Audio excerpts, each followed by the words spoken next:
Hi guys! Dito na kami ulit. Ayan, kung nakita niyo yung previous vlog ko or video, ayan, dumaan na kami sa McKinley. Paakyat na kami dyan. So, ayan, pinapakita ko kung ano yung madadaanan namin. Tapos, ayan siya. Ayan, yung mga maliliit na mga restaurants dito sa McKinley.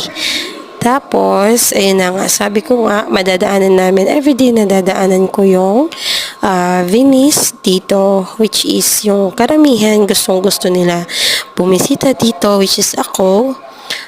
Umay na ako kakatingin, ayan, di ba? Ang ganda pa rin ng Venice. So, ayan siya, mukhang Italy talaga. Italy ba talaga yon yung Venice?